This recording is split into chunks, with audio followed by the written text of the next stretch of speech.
My name is Maura Gilday. I lead MBEP's Broadband and Digital Access Initiative, as well as the Central Coast Broadband Consortium. I'm joined by...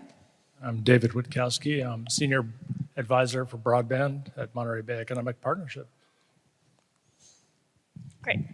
At MBEP, we view broadband as foundational infrastructure, just as important as power, water, electricity. It enables every one of our regional priorities, housing, workforce, education, healthcare, and every single thing that contributes to one's economic mobility and overall health of our economy in the region. So let's just take a quick show of hands. How many of you have had internet access problems that affect your work, your kids' studies, your daily life? Yeah, I'm sure we've all had problems, especially in this region. And that's why this matters. Broadband isn't just about the technology, it's about economic opportunity and equity. So where are we now as a region? How far have we come, and what's next? This map, or these maps, tell the story of our progress. So back in 2015, large portions of our region, especially in rural Monterey and San Benito counties and the Santa Cruz Mountains, were either completely unserved, meaning they lack service of speeds reaching 25 by 3 megabits per second, or were considered highest priority, meaning they had service speeds at below 10 by 1 megabits per second or less.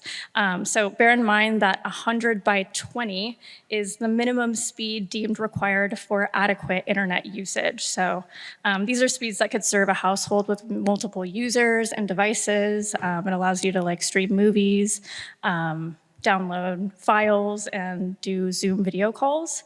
While on the other hand, 10 by 1 is much slower and can really only handle basic browsing and email.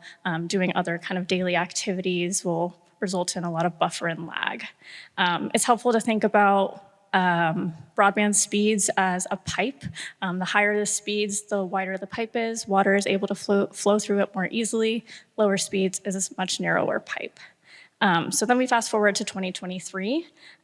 Through collaboration, state and federal funding, and targeted advocacy, we've dramatically reduced those red high priority zones that you see on the left map.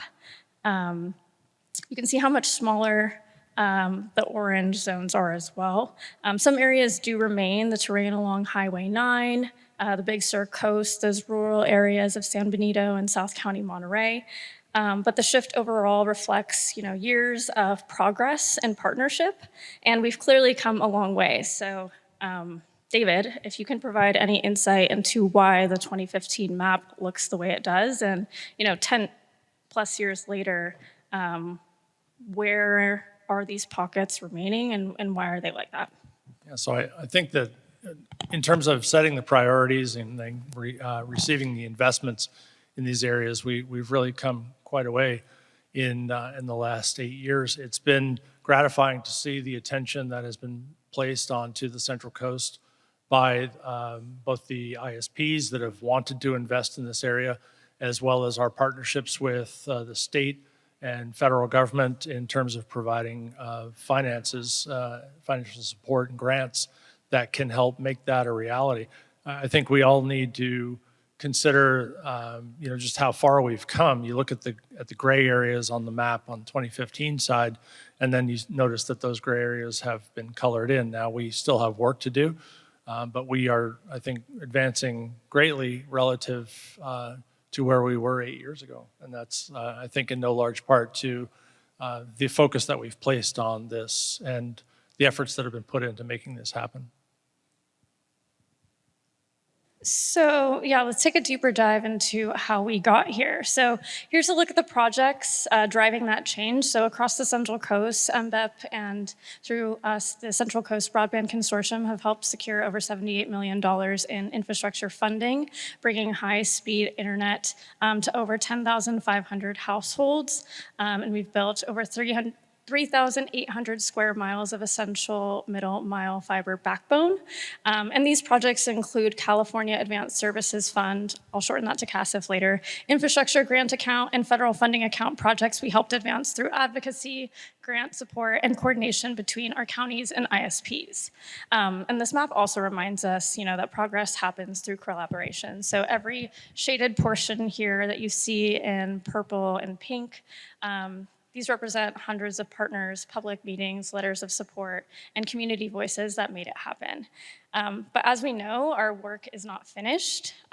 So David, can you kind of walk through what gaps remain on this map and how the next phase of funding, like BEAD, could help shape our future? Yeah, so the big tranche of money will come to the region through the BEAD program, which is the Broadband Equity, Access, and Deployment. It was part of the Infrastructure Act. It has taken the state of California some time to get through its BEAD process. Well, we are one of 2 states that is still pending a finalization with NTIA on the BEAD. So we had hoped earlier this year when we were thinking about state of the region that we would come to you with a lot of data about where we were on BEAD. Unfortunately, we don't have that because we're still waiting for the finalization. As Maura mentioned on CASF and FFA, we've had an historic amount of investment into this area. Quite a bit of money. I think the most money of California, which is great. But you can see from the colored areas of this map that only really addresses a certain amount of territory that still needs more work. So we hope to see the state's broadband plan for BEAD soon, and then that will then lead us to figure out where we need to go from there. We also have received word that Verizon, Frontier, the Communications Workers of America, and other stakeholders, primarily through the guidance and assistance of the California Emerging Technology Fund, has come to agreement on a public benefits, and they are asking the CPUC to approve that. One of the things that Verizon is committing to in the public benefits letter is expansion of Frontier's network for fiber optics, as well as cellular deployments. So they are seeking, I think it's 250 cellular sites. And notably, which I was very pleased to see in that letter, Central Coast Broadband Consortium was mentioned by name. So they are already thinking about our region, and this owes to some discussions that we've had with Verizon on that topic about needing to focus on not only expanding fiber and cable broadband in this area, but also to improve our cellular coverage, which is often challenging, as you probably all have experienced. Yeah, so to David's point, it isn't just about fiber anymore. Many of the same regions that are suffering from broadband internet access are also suffering from cell service. I mean, I have Verizon, and I know that maybe Tara, you might have it as well, but I have issues all along the coast throughout South County, Monterey, pretty much throughout the entire region. And reliable mobile coverage is now a part of the same digital inclusion conversation, especially with advancing technologies like fixed wireless and 5G playing a role in connecting these underserved areas. So as we plan for the BEAD rollout and other funding opportunities, cellular access and broadband access are intertwined in our regional digital inclusion strategy and our goal to get every resident connected. And just to add on to a little bit of what you were saying about that CETF public benefits agreement that we've worked with CETF on. Some other benefits include that Verizon has agreed to deploy fiber to at least 25,000 households in Frontier service territory, and many of those are in our region. Like he said, they've also explicitly agreed, calling us out, one of two regions that they've called out to investigate network improvements in our areas.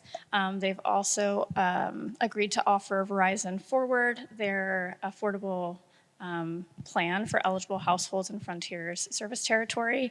And Amazingly, they've also agreed to contribute $40 million to CETF and organizations like ours to connect 100,000 households and expand digital literacy programs. So this is a really clear example of how our advocacy is turning into measurable regional impact beyond state or federal grants. On the flip side, though, not all news has been positive. Within the past year, federal Digital Equity Act funds have been canceled. This includes the cancellation of about $130 million that were meant to go to California for affordability, adoption, and digital literacy programs, which is a huge loss for the communities that need it the most. Fortunately, though, the CPUC has stepped up to fill a part of that gap. So in the last few weeks, we've seen some important potential updates to some California Advanced Services programs, like the Line Extension Program, the Adoption Account, and the Consortia Account, which funds the Central Coast Broadband Consortium. And this makes these funding programs more flexible. It expands eligibility. It helps smaller organizations like ours manage cash flow and kind of complete projects faster. And from all this over the past few years with these projects and everything that's gone down with BEAD in the past year, with delays, Verizon's commitments, CASF modernization, we've learned some key lessons. So one is that readiness really matters. We can't wait for funding to be announced because sometimes it comes out of the blue and then we only have a few weeks to apply for those programs. Our ISPs and community partners need to be ready with projects, ready with match funding and audit capacity now. Another is that equity is truly non-negotiable. The communities most affected by the digital divide are often the least equipped to navigate these complex funding processes. And then finally, collaboration is what's really kept us moving forward. So MBEP, our counties, our cities, our ISPs, our community organizations, everyone here, none of this work happens in silos. Which kind of brings us to what's next and how we're turning these lessons into action. So our next chapter focuses on readiness and coordination. So, David, you've helped out a lot with this concept of the Broadband Readiness Initiative, which is, our framework for ensuring that our region is ready. Whether it's infrastructure or adoption focused, we want to make sure that our projects are shovel ready, that they're equitable, and that they're aligned with our community priorities. And this initiative builds on what we've learned so far. So we're helping our ISPs and local governments prepare for upcoming opportunities. We want them to identify match funds early, because for some projects, this can be in the millions of dollars. And we want to strengthen partnerships across our communities because when more state and federal funding opportunities open, which they will, our region will be ready to compete. Alongside that, we've launched the Digital Access Coalition, which is our regional alliance of community-based organizations, county agencies, libraries, and education partners. The coalition's first initiative is actually underway right now. Our Digital Inclusion Week campaign that launched last week from October 6th to the 10th. We wanted to gather real data from residents on internet affordability, access, and digital literacy. And that information will really help us pinpoint where these kind of gaps persist in the digital divide and how to target real solutions. There is a QR code on your tables. We'd love for you to scan it, take the 2 to 3 minute survey. It is available in English and in Spanish. You can please share it out with your networks. The more data we collect, the better we can advocate for funding and programs that reflect our region's true needs. So ultimately, what's next in the coming year is really sustaining the momentum that we've built so far, which is, reducing these unserved areas like we saw on that map. We've secured major public and private investments, and we've positioned our region as a model for true collaboration. But there is still a lot of work to do, and we're ready to take it on together. We've moved the needle. Tens of thousands of households and residents and businesses have been connected. We have a clear vision and a data-driven strategy for the future, and we know that progress requires partnerships across private, public, and nonprofit sectors. Did you have anything to add, David? Yeah, I think Maura's captured it very well. We've learned through this process of seeing our local ISPs, whether they be large, medium, or small, struggle against the requirements of participating in some of these programs.